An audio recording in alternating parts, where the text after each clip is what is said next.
السلام علیکم، میرے چینل میں آپ کا استقبال ہے۔ آج کی یہ ویڈیو 7ویں کلاس کی کتاب بال بھارتی کا چیپٹر نمبر یعنی سبق نمبر 10 شیخ الہند مولانا محمود الحسن۔ تو یہاں پر ہم نے چیپٹر کی ریڈنگ ہے نا اس سبق کی جو ہے سبق کا مطالعہ کر لیا تھا۔ میں نے آپ کو یہ سبق سمجھا بھی دیا تھا پچھلی ویڈیو میں، آپ میرے پلے لسٹ میں جا کر آپ دیکھ لیں گے۔ تو آج کی ویڈیو میں جو ہے ہم مشق کرتے ہیں۔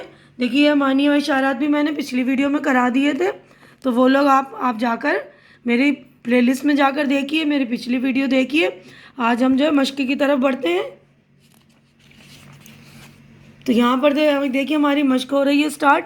تو پہلا سوال ہے ایک جملے میں جواب دو، جواب لکھیے۔ تو میں نے یہ جوابات آپ لوگوں کے لیے ریڈی کر دیے، تو آپ لوگ دیکھ لیں گے۔ دیکھیے پہلا سوال ہے دارالعلوم دیوبند کے ایک دروازے کا کیا نام رکھا گیا؟ جواب ہے دارالعلوم دیوبند کے ایک دروازے کا نام اردو دروازہ رکھا گیا۔ دوسرا سوال ہے مولانا محمود الحسن نے کس مدرسے میں تعلیم حاصل کی؟ مولانا محمود الحسن نے مشہور مدرسہ دارالعلوم دیوبند میں تعلیم حاصل کی۔ تیسرا سوال ہے مولانا محمود الحسن نے کس خیال کو اپنی زندگی کا مقصد بنایا تھا؟ انگریزوں کو اپنے وطن سے نکال کر رہیں گے، اس خیال کو مولانا محمود الحسن نے اپنی زندگی کا مقصد بنایا تھا۔ برطانیہ کن ملکوں کے ساتھ جنگ میں الجھا ہوا تھا؟ برطانیہ ترکی اور جرمنی ملکوں کے ساتھ جنگ میں الجھا ہوا تھا۔ غالب پاشا کون تھے؟ غالب پاشا حجاز کے گورنر تھے۔ حجاز جو ہے عرب کا ایک شہر ہے نا، اس کا نام ہے۔ دیکھیے اگلا کوشچن ہمارا ہے مختصر جواب لکھیے۔ تو مختصر جواب کا مطلب ہوتا ہے کہ ہمارے جوابات جو ہے 2-3 جملے میں ہوتے ہیں۔ مختصر کا مطلب ایک جملے سے زیادہ میں ہوتے ہیں جوابات۔ تو پہلا سوال یہ ہے، دیکھیے مجاہدین آزادی کس طرح ظلم و ستم کا شکار ہوئے؟ تو یہ بھی جوابات میں نے آپ لوگوں کے لیے ریڈی کر دی ہیں۔ تو یہ دیکھیں گے آپ، مجاہدین آزادی جب ملک کو غلامی سے نجات دلانے کے لیے انگریزوں سے برسر پیکار ہوئے تو انہیں طرح طرح سے ستایا گیا، ان کے گھر بار لوٹ لیے گئے، انہیں جیلوں میں ٹھونس دیا گیا اور ہزاروں لوگ پھانسی پر چڑھا دیے گئے۔ دوسرا سوال ہے مولانا محمود الحسن ملک کی آزادی کے لیے کون سی خدمات انجام دی؟ مولانا محمود الحسن ملک کی آزادی کے لیے زندگی بھر کوشاں رہے۔ انہوں نے اپنے طلبہ اور ساتھیوں کے دلوں میں آزادی کا جذبہ پیدا کیا اور انہیں اپنی جانیں نچھاور کرنے پر آمادہ کیا۔ انہوں نے برطانوی حکومت کا تختہ پلٹنے کے لیے مسلح انقلاب کا منصوبہ بنایا۔ انہوں نے افغانستان اور آزاد قبائل سے ترکیوں کے لیے حمایت حاصل کرنے کی کوشش کی۔ خود حجاز گئے، وہاں سے ریشمی رومال تحریک چلائی۔ تو ریشمی رومال کی تحریک بھی میں نے اچھی طرح سے لیسن میں سمجھا دیا ہے، تو آپ لوگ وہ بھی دیکھ لیں گے اچھی طرح سے۔ اب دیکھیے اگلا کوشچن یہی ہے، ریشمی رومال کی تحریک کیا تھی؟ غالب پاشا نے پہلی تحریر میں ہندوستان کے مسلمانوں کی طرف سے برطانیہ کے خلاف جہاد کا اعلان کیا، جس میں ترکی نے شرکت کا یقین دلایا۔ مولانا نے ریشمی کپڑے پر اس پیغام کو نقل کیا اور ایک صندوق میں رکھ کر ہندوستان بھیجا۔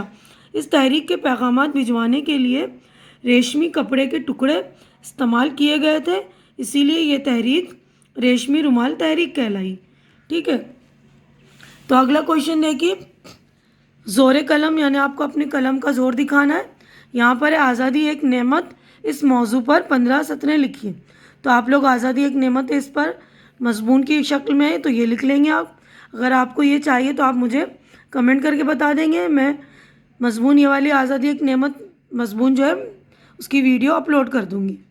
اب اگلا کوشچن ہمارا دیکھیے، سرگرمی منصوبہ بندی یعنی کہ عملی کام پریکٹیکل ورک ہے۔ تو یہ سوال ہے ریشمی رومال تحریک کے بارے میں مزید معلومات حاصل کیجیے۔ تو آپ کو یہ مزید معلومات کرنے ہیں، کچھ معلومات تو ہم نے بتا دیا ہے نا کہ ریشمی کپڑے کا اس تحریک میں استعمال ہوا تھا، اس لیے یہ تحریک کہلائی، اور ڈیٹیلنگ میں آپ لوگ دیکھ لیجئے گا۔ اور دوسرا سوال ہے استاد کی مدد سے ذیل میں دیے گئے القاب کی صحیح جوڑیاں لگائیے۔ تو یہ جوڑیاں میں نے لگا دی، آپ دیکھ لیں گے۔ پہلا ہے شاعر انقلاب، جوش ملی آبادی کو انقلاب والا شاعر کہتے ہیں، انقلاب کا شاعر ہے نا مرد آہن، یعنی کہ سردار ولبھ بھائی پٹیل کو یہ ملا ہوا ہے لقب۔ تیسرا ہے بابا قوم، مہاتما گاندھی، رئیس الاحرار مولانا محمد علی جوہر، شیخ الہند مولانا محمود الحسن، جو یہ چیپٹر میں ہے نا، تو یہ دیکھ لیجئے گا۔ ان کو یہ خطابات ملے تھے، مرد آہن یہ کہتے ہیں نا آئرن مین سردار ولبھ بھائی پٹیل کو، اور father of nation Mahatma Gandhi کو کہتے ہیں نا، اسی طرح یہ سارے القاب ملے میں. ٹھیک ہے، اگلا کوشچن ہم دیکھتے ہیں. دیکھیے یہاں یہ تاریخ کے جھروکوں سے، یعنی یہ ہسٹری کی معلومات ہے. تو ہسٹری کی معلومات میں تھوڑا سا دیکھتے ہیں ہم. بلقان جنوب مشرق یورپ میں ایک جزیرہ نما علاقہ جو زیادہ تر پہاڑی ہے. طرابلس بحر روم کے ساحل پر واقع لیبیا کا دارالحکومت. 1911 میں اس پر اٹلی نے قبضہ کر لیا تھا، جس کے خلاف کئی جنگیں لڑی گئیں. جزیرہ مالٹا بحر روم میں جزائر کے مجموعے کا نام مالٹا ہے، روم میں ہی ہے، جو سسلی اور تیونیشیا کے درمیان واقع ہے. 1798 میں نپولین نے اس پر قبضہ کر لیا تھا. ہندوستانی جنگ آزادی کے دوران کئی مجاہدین آزادی کو اس قید خانے میں صعوبتیں جھیلنا پڑی تھی، یعنی پریشانیاں جھیلنا پڑی تھی. ان میں مولانا محمود الحسن بھی شامل تھے. یہاں مالٹی اور انگریزی زبانیں بولی جاتی ہیں.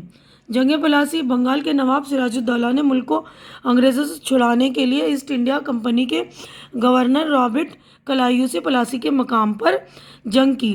1757 اس جنگ میں کلائیو نے نواب کے کچھ سرداروں کو اپنی طرف ملا لیا تھا. ان میں سے میر جعفر، امی چند اور جگت سیٹھ نے سراج الدولہ کے خلاف سازش کی. یہ لوگ عین جنگ کے وقت اپنی فوجوں کے ساتھ کلائیو سے مل گئے. سراج الدولہ نے ان کا مقابلہ کیا، لیکن انہوں نے دھوکے سے اسے قتل کر دیا. جنگ سرینگا پٹم میسور کے حاکم حیدر علی کے بیٹے ٹیپو سلطان انگریزوں کے سخت دشمن تھے. انہوں نے ملک کے دوسرے حکمرانوں کو انگریزوں کے خلاف جنگ کے لیے آمادہ کیا. سرینگا پٹم کے مقام پر 1799 میں ان کا مقابلہ انگریزی فوج سے ہوا. ان کے بہت سے سردار یہاں انگریزوں سے مل گئے. انہوں نے ٹیپو سلطان کو انگریزوں سے جنگ کرنے سے روکنا چاہا، مگر سلطان نے اسے قبول نہیں کیا. میر صادق کی غداری سے انہیں جنگ میں شکست ہوئی اور وہ شہید کر دیے گئے. تو دیکھیے یہ تاریخ کی کچھ معلومات ہیں، ہماری ہسٹری کی نالج ہماری بڑھ رہی ہے نا، یہ واقعات جو ہیں. اب دیکھیے ایک یہ ہے بیرسٹر سیف الدین کچلو، یہ بھی جنگ آزادی کے مجاہدین میں سے ایک ہے. جنگ آزادی کے مجاہدین میں سیف الدین کچلو ایک نمایاں مقام رکھتے ہیں. وہ 15 جنوری 1888 کو امرتسر میں پیدا ہوئے. ہندوستان میں آزادی کی تحریک اپنے شباب پر تھی. مارچ سن 1919 میں رولٹ ایکٹ پاس کیا گیا، جس کے تحت کسی بھی ہندوستانی کو شک کی بنیاد پر جیل میں ڈالا جا سکتا تھا. اس قانون کے خلاف بیرسٹر کچلو نے گاندھی جی، ڈاکٹر ستیہ پال اور عوام کے ساتھ مل کر احتجاج کیا. احتجاج اس کو کہتے ہیں نا، جو پروٹیسٹ کرتے ہیں، جس پر 10 اپریل 1919 کو ان تینوں رہنماؤں کو گرفتار کر لیا گیا. اس پر عوام بھڑک اٹھی اور 13 اپریل 1919 کو جلیان والا باغ میں زبردست احتجاج کیا. بیرسٹر کچلو نے 1921 میں امرتسر میں سوراج آشرم قائم کیا. انہوں نے جو نوجوان کو قومی کام کرنے کی ترغیب دی اور ہندو مسلم اتحاد کی کوشش میں جٹ گئے. وہ پنجاب کانگریس کمیٹی کے صدر تھے. سن 1924 میں انہیں آل انڈیا کانگریس کا جنرل سیکریٹری بنایا گیا. انہیں کئی بار گرفتار کیا گیا. ان کی زندگی کے 24 سال جیل میں گزرے. انہوں نے آل انڈیا پیس کونسل قائم کی. وہ ورلڈ پیس کونسل کے نائب صدر تھے.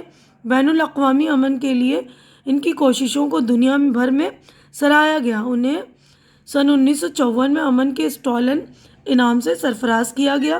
یہ اعزاز حاصل کرنے والے وہ پہلے ہندوستانی تھے. سیف الدین کچلو نے انعام کی رقم 1,25,000 روپے امن تحریک کو عطیہ میں دے دی. یعنی تحریک کی جو امن تھی اس کو 1,25,000، یعنی آج سے کئی سال پہلے کی بات ہے. دیکھی 1,25,000 روپے کی کیا ویلیو تھی، بہت ہی ویلیو ہوگی نا. تو ساری رقم جو انہوں نے تحریک کو عطیہ میں دے دی، تحفہ میں دے دی. انہوں نے اپنی تمام دولت و جائیداد آزادی کی تحریک کے لیے دے دی. آزادی کے بعد انہوں نے اپنے لیے کوئی عہدہ نہیں مانگا. وہ ایک بے غرض اور بے لوث رہنما تھے. بے غرض یعنی کوئی غرض نہ ہو، بغیر غرض کے کام کرتے ہیں نا جو لوگ، وہ زندگی بھر ملک کے خادم بن کر رہے. 19 اکتوبر سن 1963 کو ملک اس عظیم شخصیت سے محروم ہو گیا. یعنی ان کا انتقال 19 اکتوبر سن 1963 میں ہو گیا. اب دیکھیے آئیے زبان سیکھیں. یعنی یہ قواعد ہے، ہمارا گرامر کا کام ہے. یہ دیکھیے یہاں پر محاورے ہیں. سبق میں آئے ہوئے ذیل کے جملوں کو توجہ سے پڑھیے. وقت کاٹنے کا آسان اور سستا نسخہ یہ ہے کہ آدمی اپنے آپ کو ہر وقت کام میں مشغول رکھے. دوسرا ہے میرے پاس فصل کاٹنے کے لیے درانتی نہیں تھی. ان دو جملے میں وقت کاٹنے اور فصل کاٹنے کا ذکر کیا گیا ہے. دیکھیے دونوں میں کاٹنے کا لفظ آیا ہے نا, لیکن دونوں کی میننگ میں فرق ہے. دوسرے جملے میں فصل کاٹنے کے معنی یہی ہے کہ کھیت میں اگی ہوئی فصل کو کاٹنا, لیکن وقت کاٹنے کے تعلق سے ہم کہہ نہیں سکتے کہ فصل کی طرح وقت کو بھی کسی چیز یا کس طرح یا کسی چیز سے کاٹا جا سکتا ہے. یعنی چھری یا کسی چیز سے چاقو وغیرہ سے وقت کو تو نہیں کاٹا جا سکتا نا, تو اسی طرف اشارہ کر رہے ہیں. گویا دونوں بار کاٹنے کے معنی ایک دوسرے سے مختلف ہیں. فصل کاٹنا میں کاٹنے کے معنی لفظی معنی ہیں, جبکہ وقت کاٹنا میں کاٹنے کے معنی مجازی یا محاورتی, یعنی محاورے کی شکل میں یہاں پہ کاٹنا استعمال کیا ہے نا, وقت کاٹنا. ہر زبان میں الفاظ کے کچھ ایسے مجموعے ہوتے ہیں جن کے لفظی معنی تو کچھ اور ہوتے ہیں, مگر انہیں دوسرے خاص معنی میں استعمال کیا جاتا ہے. ایسے الفاظ کے ایسے مجموعے محاورے کہلاتے ہیں. تو یہ محاورے بھی میں نے اپنے گرامر کے پلے لسٹ میں میرے جا کر دیکھیے گا. محاورے میں نے کر دیے ہیں اور میں لنک بھی اس کی ڈسکرپشن باکس میں ڈال دوں گی محاورے کی, تو وہاں پر بھی آپ لوگ دیکھ لیجئے گا. میں نے محاورے کو بہت ہی اچھی طرح سے ڈیٹیلنگ میں سمجھا دیا ہے. تو اب یہ دیکھیے ذیل کے جملے کو غور سے پڑھیے. مجھے یہ فکر کھائے جا رہی تھی کہ جب روٹیاں ختم ہو جائیں گی تو میں کیا کھاؤں گا. بتائیے اس جملے میں فکر کھائے جا رہی تھی اور کیا کھاؤں گا میں کھانا کے مختلف معنی کیا ہیں. شربت پینا, آنسو پینا, ان محاوروں میں پینا کے معنی میں کیا فرق ہے نا. تو دیکھیے فکر کھانے کا مطلب فکر ہونا, اور کھاؤں گا کا مطلب تو کھانا ہی ہوا نا. شربت پینا, پینا کا مطلب یہاں پہ شربت پینا تو پینا ہوا, جیسے ہم پانی پیتے ہیں اسی طرح کوئی لکوڈ پیتے ہیں. اس آنسو پینا اس کا مطلب اپنے دکھ کو چھپانا ہے نا. جو محاورہ جس طرح استعمال ہوتا ہے اسے اسی طرح استعمال کرنا چاہیے. مثلاً دل باغ باغ ہونا ایک محاورہ ہے جس کے معنی ہے بہت خوش ہونا. اگر کوئی یہ کہے کہ دل چمن چمن ہو گیا تو یہ بے معنی جملہ ہوگا اور کوئی اس کا مطلب نہیں سمجھے گا. یعنی محاورہ میں جو الفاظ استعمال ہوتے ہیں انہی الفاظ کا استعمال کرنا ضروری. جیسے باغ کا مطلب چمن بھی تو ہوتا ہے, لیکن ہم یہاں پر ہم کہیں گے اگر دل چمن چمن ہو گیا تو غلط ہوگا, نہیں, یہ بے معنی جملہ ہوگا. موقع اور محل کے اعتبار سے صحیح محاورے استعمال کیے جائیں تو بیان میں خوبی پیدا ہوتی ہے. یعنی ہم اچھے سے محاورے کا استعمال کریں گے اپنے زبان میں بولنے کے لیے تو اس بولنے میں جو حسن پیدا ہوگا, خوبصورتی پیدا ہوگی, خوبی پیدا ہوگی. تو یہاں پر سوال دیا ہوا ہے اپنے اسباق میں آنے والے محاورے تلاش کیجئے, ان کے معنی معلوم کر کے لکھیے. تو دیکھیے یہ بھی میں نے آپ لوگوں کے لیے کر دیا ہے. میں سارے کام آپ لوگوں کے لیے کر دے تو بس آپ لوگ میرے چینل کو سبسکرائب کر دیا کریے, کیونکہ چینل کا سبسکرائب کرنا بالکل فری ہے. جو لوگ میرے چینل پر نئے ہیں وہ پلیز, اور جنہوں نے میرا چینل سبسکرائب نہیں کیا تو پلیز وہ لوگ میرا چینل سبسکرائب کر کے میری حوصلہ افزائی کیجیے. ٹھیک ہے, امید کرتی ہوں کہ میری ویڈیوز آپ کو اچھی لگ رہی ہوگی. آپ میرے پلے لسٹ میں جائیے, میرے چینل کی وزٹ کیجیے اور جا کر دیکھیے. میں بہت سارے ٹاپک پر ویڈیوز بنا رہی ہوں, جیسے تعلیم الاسلام ہے اور مورل اسٹوریز ہے, سبق آموز کہانیاں, ان سب پر. تو آپ لوگ پلیز جا کر وہاں میرا چینل وزٹ کیجیے. دیکھیے اب میں نے دیکھیے یہ محاورے ان کے معنی بھی لکھ دیے. پہلا ہے دکھ کرنا, پریشان کرنا, ہے نا. یہ بولتے ہیں نا یہ مجھے دکھ کر رہا ہے تو اس کا مطلب پریشان کرنا. دوسرا ہے دلجوئی کرنا, یعنی تسلی دینا. وقف کر دینا, عوام کی بھلائی کے لیے اپنی چیز بلا اجر کے, بلا معاوضے کے, یعنی اپنی بلا غرض کے کسی چیز کو دے دیتے ہیں, اس کو کہتے ہیں وقف کر دینا. چوتھا ہے سر اٹھانا, یعنی بغاوت کرنا. پانچواں داغ دینا, یعنی مر جانا. چھٹا ہے سبز باغ دکھانا, جھوٹے وعدے کرنا. تو امید کرتی ہوں کہ آپ لوگوں کو یہ محاورے اس کے میننگ سمجھ میں آ رہے ہوں گے. تو آپ لوگ اس کو جملے میں استعمال کر کے بتائیے, مجھے کمنٹ کر کے بتائیے کس طرح آپ نے جملے استعمال کرے ہیں, جملے بنائے ہیں. تو امید کرتی ہوں یہیں پر میں اپنی ویڈیو جو ہے مکمل کرتی ہوں, کیونکہ یہاں پر ہمارا ویڈیو جو ہو گیا ہے مکمل, یہ چیپٹر ہمارا جو لیسن ہو گیا مکمل. تو آج کی ویڈیو میں بس اتنا ہی. میری ویڈیو اچھی لگ رہی تو اسے لائک کیجیے, زیادہ سے زیادہ شیئر کیجیے تاکہ زیادہ لوگوں کا فائدہ ہو, اور میرا چینل سبسکرائب کر کے میری حوصلہ افزائی کیجیے. اگلی ملاقات ہماری اگلی ویڈیو میں ہوگی. تب تک کے لیے اللہ حافظ.